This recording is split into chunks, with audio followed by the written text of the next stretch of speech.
샬롬. 오늘 또 하나님이 주신 귀한 날이죠.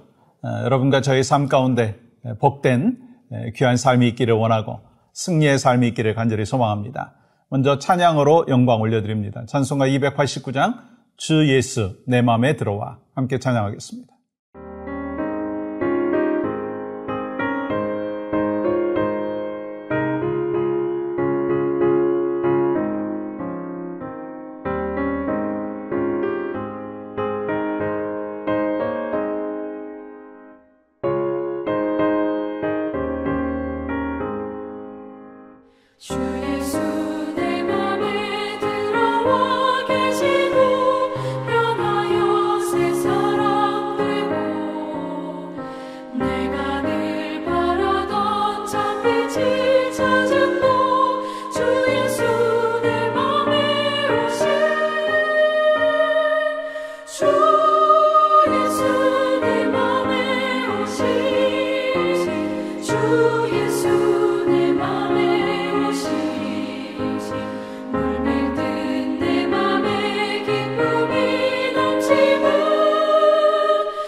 오늘 허락하신 말씀은 베드로전서 3장 16절 그리고 17절입니다.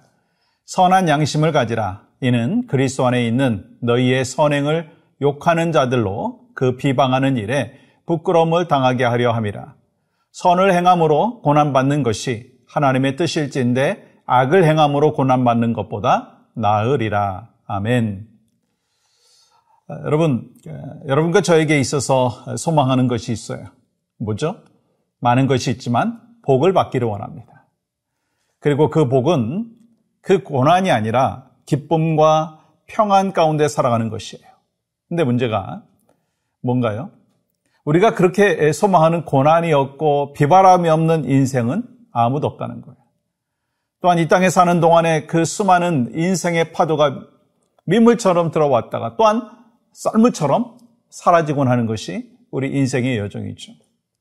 여러분, 이러한 시련을 통해서 이 신앙생활이 견고해지는 사람이 있고 또 신앙이 무너져 내리는 사람도 있다는 거예요.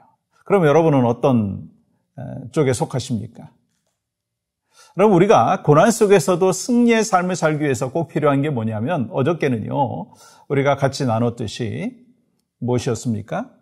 하나님과 올바른 관계라고 했어요. 또한 이 고난 속에서도 정말 필요한 것이 무엇인가? 선한 양심을 가지라라고 말씀하고 있어요. 16절 말씀 보세요. 선한 양심을 가지라. 이는 그리스도 안에 있는 너희의 선행을 욕하는 자들로 그 비방하는 일에 부끄러움을 당하게 하려 함이라. 여기서 말하고 있는 이 선한 양심은요, 이 깨끗함과 거룩함이에요. 말씀드린 대로 이 성령의 능력을 힘입어서 예수 그리스도의 삶을 본받고 예수 그리스도를 드러내는 삶을 사는 거예요. 그런데 왜 베드로 사도는 이 고난 속에서 승리하기 위한 방법으로 선한 양심을 강조하고 있는가? 여러분, 그 이유는요, 고난을 계속해서 받게 되면 사람은요, 이 마음의 좌절과 두려움, 분노가 생겨서 나중에는 마음이 무너져 내리기 때문인 것입니다. 또 선을 위해서 고난을 받을 때 우리도 악한 사람들과 같이 악해질 수 있기 때문인 것입니다. 그래서 우리도 선한 양심을 버릴 때가 있다라고 하는 거예요. 그렇게 되면 결국 어떻게 되는 거예요? 악에게 지는 것입니다. 우리가 이 세상에서 악에게 이길 수 있는 길은 뭐냐면 더 악하게 대응하는 것이 아니라 선한 양심을 갖고 살아가는 거예요. 만약에 이 여러분이 미워하는 사람이 있다면 어떻게 해야 되겠어요? 끝까지 사랑함으로 미움을 이겨야 합니다. 그래서 우리의 선행을 통해서 악한 자들을 부끄럽게 해야 된다는 거예요. 사실 우리는 상대가 악을 행하면 나도 악을 행하고 싶은 마음이 있어요. 그래서 악의 고리로 연결되어 있기 때문에 서로 상처 주고 상처받기도 합니다.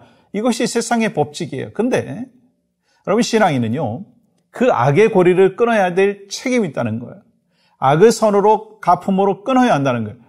누구나 나를 힘들게 해도 그 사람을 넘어뜨릴 방법을 찾는 것이 아니라 그 사람을 세워줄 방법을 찾아야 합니다. 이것이 바로 하나님의 방식이고 여러분과 저의 방식이 되어야 합니다. 그런데 어떤 사람은 반대예요. 자꾸 부당한 일을 경험하고 이 고난을 당하면 어떻게 합니까? 마음이 단단해집니다. 눈초리가 달라집니다. 그리고 눈총을 마음껏 쏘아댑니다. 여러분, 그러면 되겠습니까?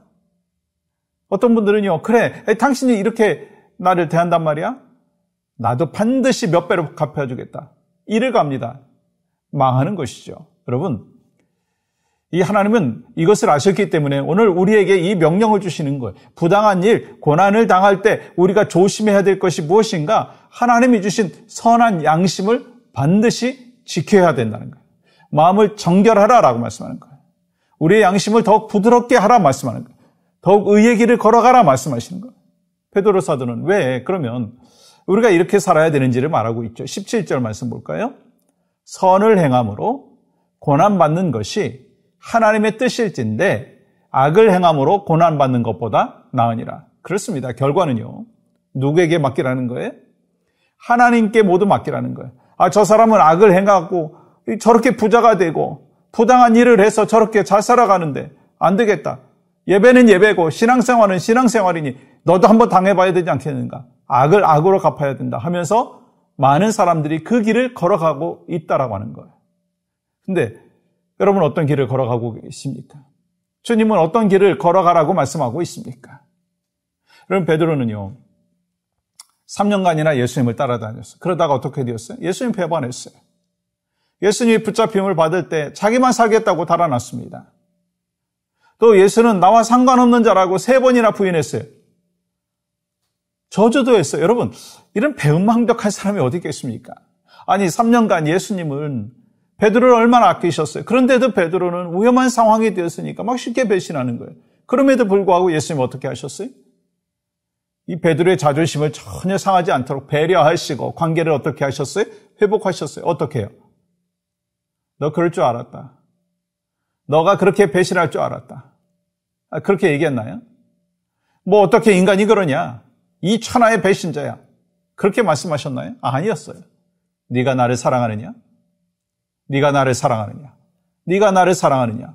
이 말씀 3번으로 베드로를 확 뒤집어 놓으셨어요. 그리고 베드로는 거듭난 인생을 살게 됩니다. 혹시 여러분 주변에 여러분에게 부당하게 말하고 부당하게 행동하는 사람이 있습니까? 모두에게 필요한 것이 있어요. 주님과 같이 어떤 상황 속에서도 끝까지 선한 양심을 갖고 살아가는 그런 삶을 살아가야 된다는 것입니다. 사랑하는 여러분, 여러분 무엇에 대해서 두려워하고 계십니까? 어떤 일로 잠을 이루지 못하고 계십니까? 세상의 그 어떤 것으로도 두려워하십니까? 두려움이 세상의 어떤 문화와 사람이 아니라 우리의 두려움의 대상은요, 나를 24시간 지켜보고 계시는 하나님이신 줄 믿습니다. 예수님께서는 요한복음 14장 1절에서 말씀하십니다. 너희는 마음에 근심하지 말라. 하나님을 믿으니 또 나를 믿으라. 여기서 근심이라고 하는 단어는요, 오늘 본문에 나오는 두려움이라는 단어와 똑같은 단어입니다. 혹시 여러분이 고난 가운데 있습니까? 눈을 들어 역사를 통치하시고 주관하시는 하나님을 바라봐라. 그때야 우리는요, 고난과 위기 속에서도 선한 양심을 가질 수 있고 담대함으로 승리하는 믿음의 백성이 될 줄 믿습니다. 여러분과 저는 그래서 인생의 위기, 고난 속에서도 어떻게 승리할 수 있는가?